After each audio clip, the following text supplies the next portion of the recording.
Morning. So I want to do a tour so you can see what a chaos garden looks like in Arizona in the fall. Check this out.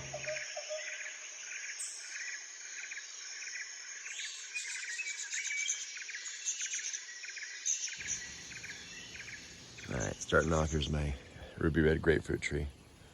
Not quite ripe yet, but they're starting to get there. You're seeing more color on the grapefruit. Grapevines all over the perimeter. A lot of them are losing leaves that have been doing photosynthesis all summer. But I have a lot of new leaves forming as well. You can see there's a little passion fruit cutting that I stuck back here that's taken off and it's already up here, but it's very young. Probably won't have fruit for a year. There's a Concord right here that I'm experimenting with. A whole bunch of Malabar spinach that's going to seed. Navel orange tree.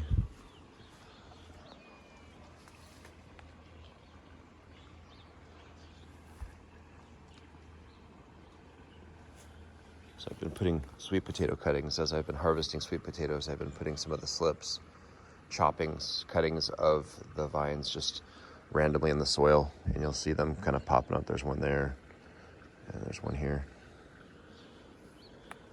There's a little tiny one right here. I've been sticking them everywhere, just trying to find spots for them. Banana tree. You won't see those in all gardens, but a lot of people in Arizona are realizing that in our zone you can grow banana trees just fine. And they're not technically a tree, but nobody calls them banana herbs. You got sugar cane still growing. The sugar cane's like 15 feet tall or something. A couple moringas hanging out right here. My dog coming to see what I'm doing. You love your garden, buddy. He loves his garden. Here's another grape cutting. Did a few of these and kind of stuck them all over the yard, and this one's popping up here. I was thinking about doing like an arch right here, connecting the Concord to this Thompson seedless. And speaking of grapes, there's a Tom cord back here as well. This is a hybrid. So this is a hybrid between Thompson seedless and Concord. But it's kind of a mess back here. Next year I'm gonna cut everything back and heavily prune all the grapevines and just have the grapevines. I didn't realize the Malabar would do this well. And I don't really eat that much of it, and I have a bunch. If you look through, I have a pillar right here climbing the side of my house. There's probably at least 100 pounds of Malabar spinach right there, so I think that'd probably be plenty. I don't need this extra 50 pounds of it back here. But it's beautiful, so I'm not gonna argue if it wants to grow while it can. A lot of my grapevines are starting to go a little bit dormant here. You can see these leaves are starting to die off a little bit, but then again, there's some new growth popping up, so. I have 1, 2, 3, 4, 5 grapevines over here. This plant right here looks a little suspicious, but it's just called cassava. And this is what tapioca pudding is made from. Tapioca pearls. Some people turn this stuff into flour and things. I just think it's a gorgeous plant. These were very common when I lived in Venezuela. So I love the look of these leaves. They're just gorgeous. And these red stems. I ordered a few cuttings off of Etsy, and I got a few different varieties, but the ones with the red petioles, or whatever a leaf stem is called, those are my favorites, and so those are the ones I'll probably continue to propagate. And this is super easy to propagate, by the way. Once it starts getting colder, you just basically harvest it from the ground, and then you chop these into like, these are called nodes, these positions where leaves attach, and you can chop these into like 3 or 4 node sections, and I just take those sections and I just stick them right in the ground. Some people like to put them sideways. I haven't had any luck with that. I like to just put them vertically straight into the ground. And they're extremely easy to propagate because they'll root in like a week. Get some green onions kind of poking up here and there. I'll walk over there, see if I can go through here without hurting anything. Another banana tree right here. This is actually sugar beets.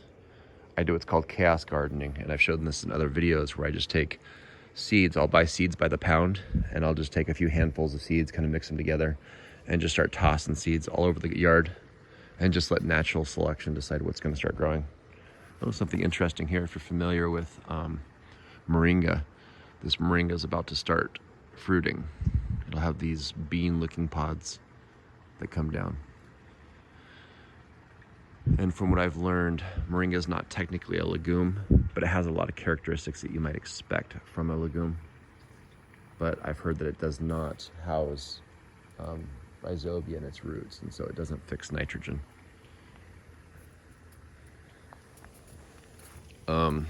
So as you can see, I have a pretty big gazebo trellis looking thing right here, and it's covered with grapevines that have climbed over here. So this grapevine decided to climb all the way across and cover this gazebo.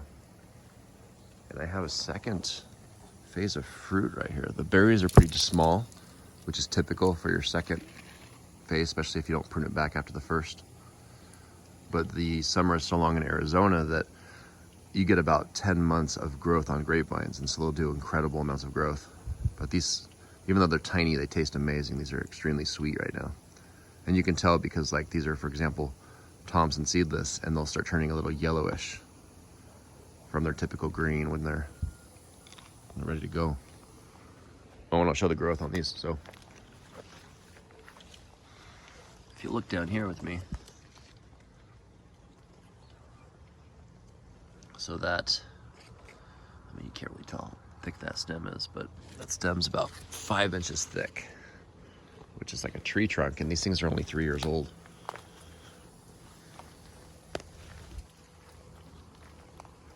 Sugarcane. So I did a video probably a month ago, and I harvested a bunch of sugarcane and kind of showed how to propagate sugarcane. And soon after I harvested, I had a whole bunch more sugarcane pups coming up. And you can see there's a bunch here. Like these little things, looks like grass almost, or like corn. So right at the base, when you harvest those, a bunch of little baby sugar canes will just come right up. And I mean, this one's already up to my waist. That's only been like a month. So that's pretty amazing. 3 feet of growth in a month. And then, yeah, these guys are way over my head. I have no idea how tall that is. Something interesting here, if you've seen sweet potato flowers before. They're not open right now, but they're a nice purple flower. So sweet potatoes climbing this thing, along with the grapes. And then lots of loofahs. You'll see these little cucumber, zucchini looking things, as my kids call them. Almost looks like an invasion. Tons of loofahs. I actually harvested like 30 of these about a month ago for a Relief Society activity that my wife was putting on, so I could show people how to make their own sponges. But this is all from one plant, so it's pretty insane. I don't know if you can actually see. Let's take you over to where the vine comes out of the ground. Sorry, my arm was in the way. Most of it's covered up. That's one of the branches, but it's about as thick as my wrist, which I don't know if that's normal for a loofah vine. But yeah, it's pretty amazing. Trying to dodge loofahs as I walk through here. This part's not bad, but that's a good 8 feet tall right there. But that tunnel would be kind of annoying to walk through real fast. My dog loves sprinting through there, but lots of loofahs. She's just watching me, trying to figure out what I'm doing. Funny dog. I have misters that come on in here as well, just for about a minute every half hour or so. Probably only uses a couple cups of water every half hour. So not a huge amount, but it moderates the temperature out here. Keeps it about around zone 10A. Even though I'm technically a 9B, I'm able to create this microclimate and make my yard just into the tropical region where I don't have freezing temperatures. Lots more sweet potato here. And then I have a few natives that I let grow in my yard.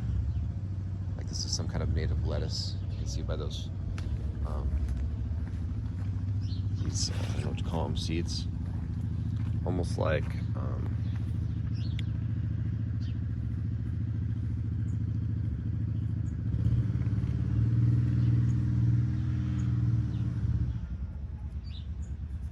I can't think of the name. Oh, dandelions, that's what I was trying to think of. A lot of people don't know this, but lettuce has these. And so that's an edible native. It doesn't taste very good, but like whenever I notice an edible native that's popping up in my yard, I try to make sure I let at least a couple of those grow just so they can blow their seeds around and spread those, since it's an edible native. I really like edible native plants. All right. Also have a little fig tree right here. Came in really late in the mail.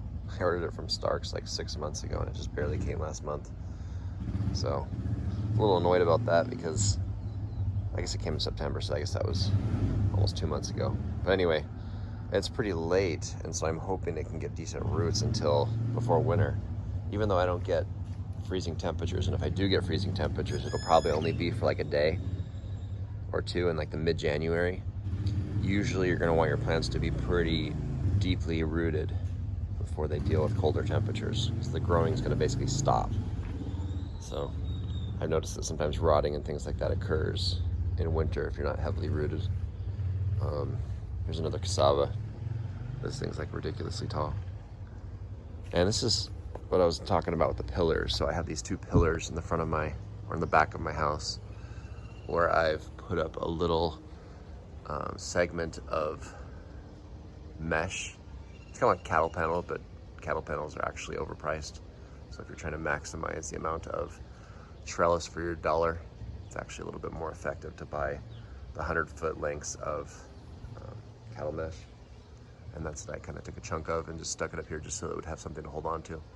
And this is mostly sweet potato. You can see all these purple flowers everywhere. They're starting to open because the sun's coming out. You'll see one there, 3 or 4 here, little tiny one, gorgeous little buds. I think over the next hour or so, they'll start opening up. It's probably about 50 out here, so they like to open when it's a little over 50, maybe 60. They'll start opening. And I think their best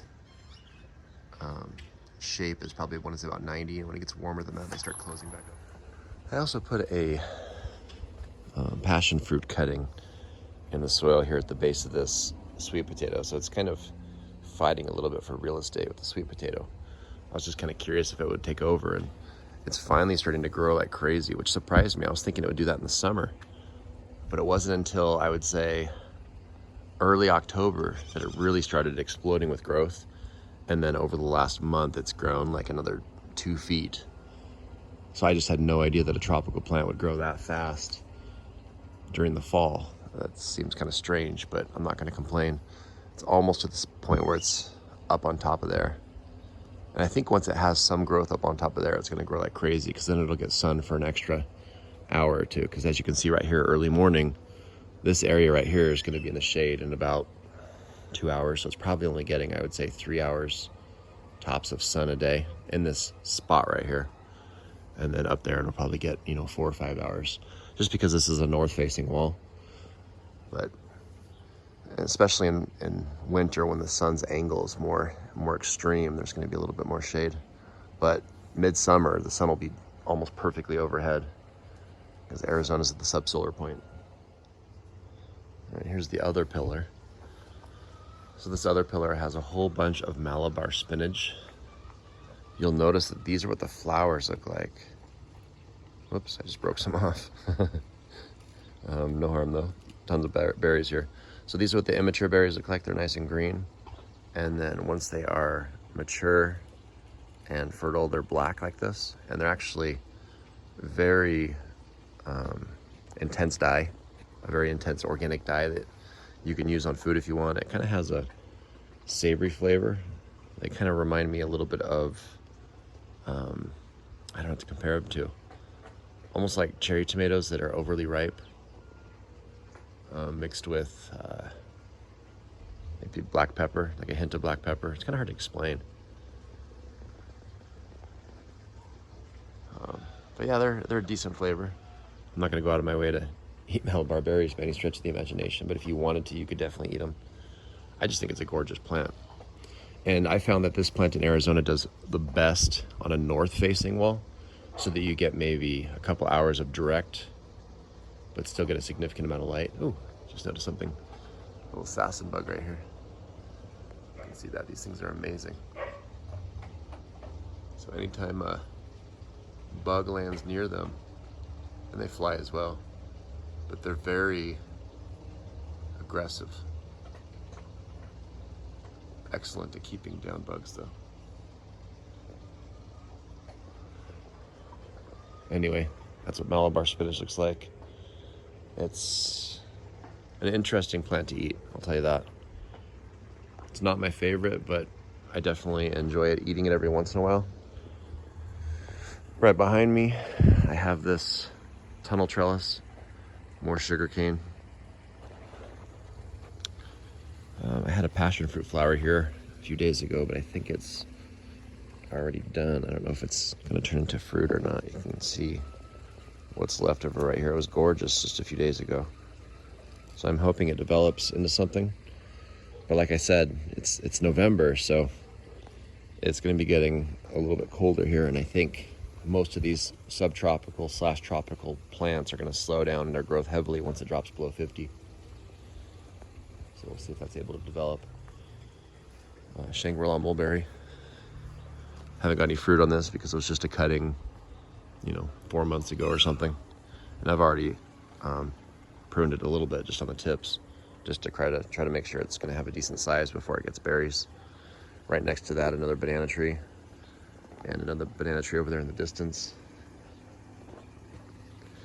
And then this poor banana tree is one that my dog, for some reason, won't leave alone. I even put this little fence around it, but once it got above the fence, my dog loves the taste of banana leaves. But he seems to only be damaging this one. So I'm kind of just letting him do his thing.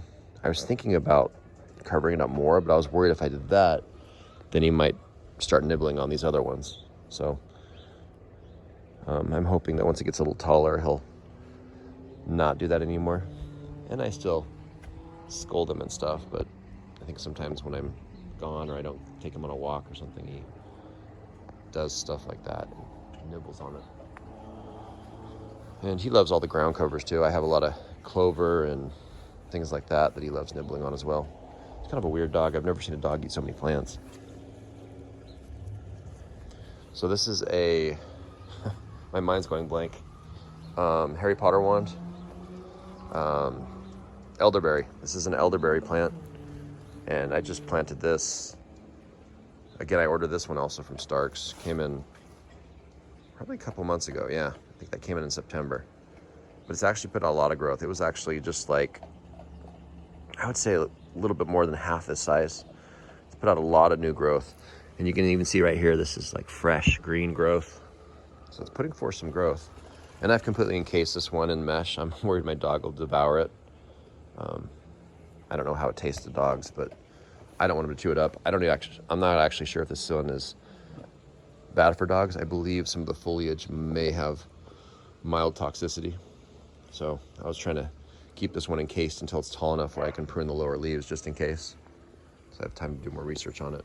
A whole bunch of sugar beets right here. And then this is one of my favorite leafy greens right here. This is called water spinach. And there's a ton of it, a ton of flowers. These flowers are gorgeous. I don't know if you can see these very well with the sun at the angle it's at, but they look just like white morning glories, which, it's related to the morning glory plant, morning glory genus, species. And these are what the berries look like for morning glory, and then it'll have a bunch of seeds in those. And then hiding behind this is a passion fruit that's kind of competing for the same space. But I like the water spinach because it provides a little bit of shade. And passion fruit, this is a spot where it gets a lot of sunlight. And I've noticed if you get more than about 6 or 7 hours of direct sunlight on passion fruit, it struggles. And so I actually appreciate some of the cover that this water spinach is creating. And ever since it got a little bit of mild cover, the leaves have been looking a lot more healthy. They were looking really, like you can see right here, these are kind of ravaged by the sun. And that was before I let the water spinach kind of grow up near it. So it's providing a little bit of shade. And I'll harvest leaves around it, like leaves like this I'll harvest and use those in smoothies. They have almost no flavor, but they're extremely high in vitamin C and protein and things like that for a plant. So much more than regular spinach or anything else. So it's an excellent plant to grow and put in your smoothies. And as you can see, I keep it encased in this wire because it's pretty invasive. So you really got to keep this in check and make sure you're paying attention or it'll take over your yard. Right here I have another cassava, and it's not a very good spot for it. I had like 12 cuttings and I just literally shoved them all over my yard because, like I said, I do chaos gardening. And so I just wanted to see where the best spots would be for this. And it's actually out-competing some of these other plants that are encroaching on it a little bit. And I'll come in here periodically and help that out a little bit, take things off of it. Here's a grapevine cutting. I was doing an experiment on a layered grapevine. I dug up a layered grapevine and then cut it so it had a little bit of bundle of roots on it, and I stuck it in this little pot right here. And so I have a little grapevine growing in a pot. I was thinking about transplanting that somewhere else. Right here I have a experiment where I'm experimenting with giant reed, seeing how easy it is to propagate. And it's actually very similar to propagate. It's very similar in propagation, like, I can't even talk. It's a similar process as propagating sugarcane is what I'm trying to say. More grapevines. So I had some long grapevines that were growing all the way over here on my lemon tree. And so I ran some of the vines along the ground here, and then actually ended up burying them, doing a process that's called layering. So you take them under the soil and then you pop them out of the soil, and what'll end up happening is the part that's under the soil should root, and then you can detach it from the mother plant, and then I'll have another grapevine right here taking up this side. So my eventual hope is to have passion fruit growing here, and grapevine coming, those two coming together here and kind of sharing the same space and letting them compete.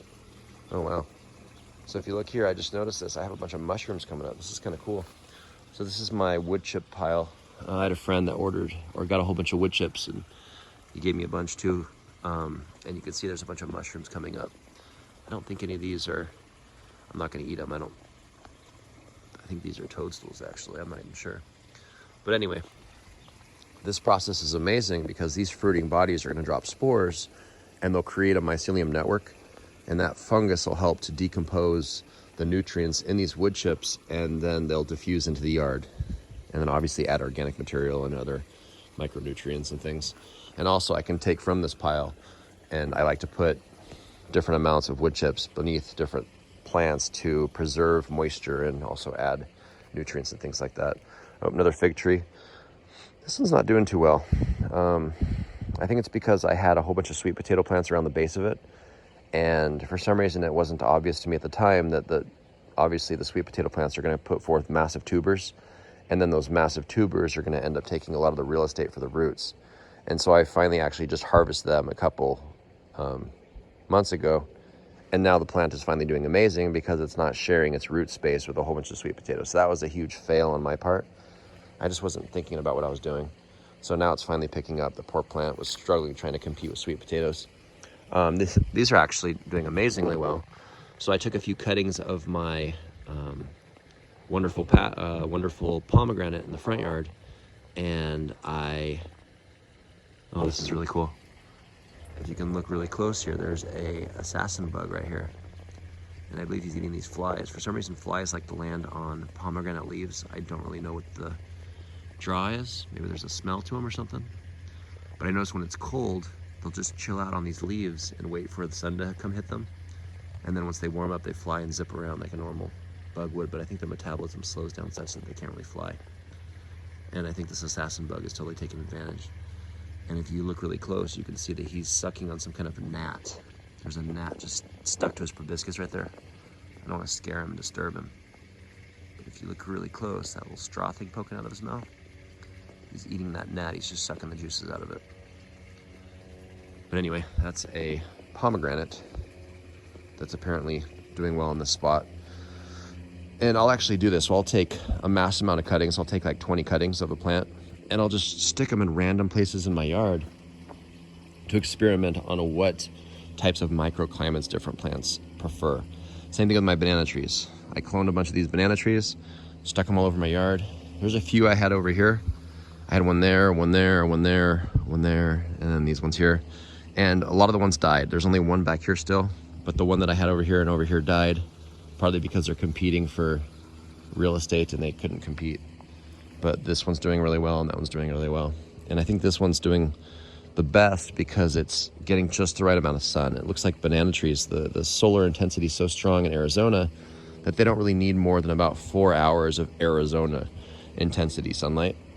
And so this setup I have here is able to actually filter a lot of light, and it's able to combine that with the house blocking light and other factors that cause it to get just the right amount of sunlight that makes it happy. So I am not even close to having fruit on these, maybe next year, because it's still growing pretty slow. But I've heard that most of the banana plant lives underground, correct me if I'm wrong, and that part is like a giant potato, and it just sends out these stalks, these I don't know, it's more like an herb. I don't know if I already said lemon tree, probably did. And then there's a bunch of grapevines back here. And I'm experimenting with different setups to see what yields the most fruit. I think that's most of the stuff in my backyard. I'm probably forgetting a bunch of stuff because I have so many experiments back here. Let me just go over here by my pond. Cassava right here. I can't remember if I said that, red stem.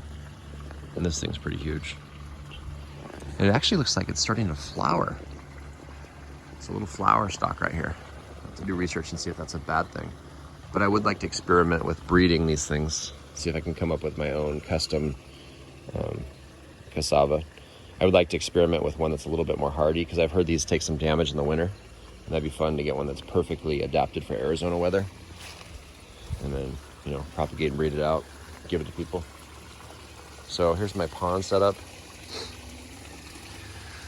So I have a few turtles in here that I rescued. I had some people that I know that knew that I had a pond. And so they're like, hey, you want to take our turtles? And so I'm basically, you know, I have some turtles in here. I think I have 4 of them. 1 male and 3 females. So they're enjoying living in here in the chaos. And the good thing about this is I actually cycle water into here, and then I allow this pond water to kind of siphon off into this garden and kind of feed the garden periodically. So a lot of free nutrients.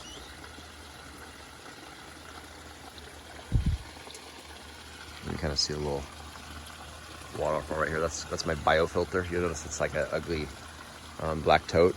I was going to throw that away and decided to recycle it. And so what I did is I put a bunch of lava rock in it, and then I put some plants in it and things, and even have some giant reed that you can see poking out the top that's acting to filter the water and to absorb waste products from the turtles. And I actually have some mosquito fish in here as well to make sure I don't have a bunch of mosquito larvae breeding in there. They'll voraciously eat every single larva that enters the water. But anyway, that combination of organisms creates waste products in the water. And so these plants will suck up a lot of those nutrients. And then, like I said, a couple times a week, I'll have, 10 or so gallons that overflows and then sends a lot of those extra nutrients all over the yard.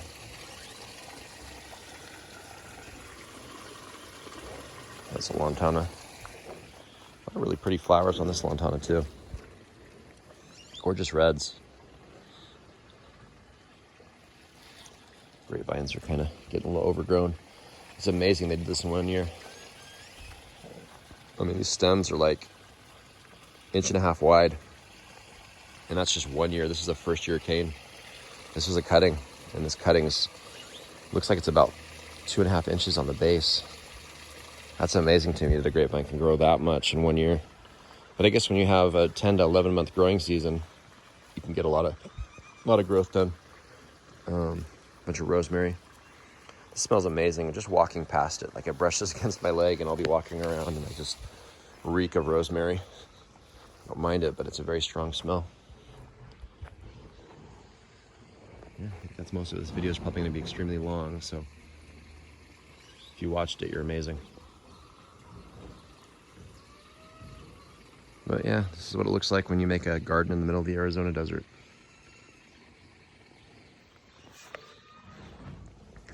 And then one last thing I wanted to show. I've had a lot of people on gardening groups on Facebook and things that are always asking what they can do with these little segments where they'll have just a small gap of soil between cement and a brick wall. And this water spinach does excellent at that. So as you can see, this water spinach is completely taken over. This was one runner, and I actually put some wood chips over the top of those vines, which of course caused it to layer or root into the soil in those areas, creating like a home base, and they're just growing out of those home bases, if you want to call them that. And so this entire area is just full of water spinach. And then I also have a bunch of Malabar spinach that's growing up right here. And there's even a squash plant. That's a volunteer, I didn't even put that there. So apparently a squash plant ended up over here, and I can actually guess why. So you can tell the dog likes to do his business back here sometimes, and I'm guessing that he probably ate a squash plant because I've seen him eating my squash plants when they start rotting. And I'm betting that some of those seeds ended up over here, if you know what I mean. So that's kind of interesting. But yeah, I don't really eat anything from back here just because the dog likes to poop back here. He's like, what are you doing back in my bathroom? I already took you on a walk, silly. You're a beautiful dog. He's a good boy. He's a good boy.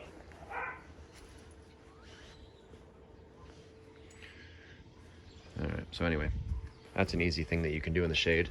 This area probably gets less than an hour of sun a day, just to get like vertical overhead sunlight, like in the middle of the day, if that, and it still does fine. A lot of indirect sunlight. A lot of these surfaces are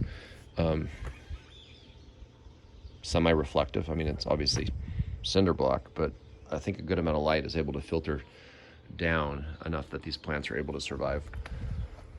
So that's an idea for you if you're looking for something that'll survive in a low light environment. But a lot of stuff going on back here. It's almost becoming like a little jungle. Those wood chips are helping a lot. Anyway, hope this helps you. And of course, thanks for watching.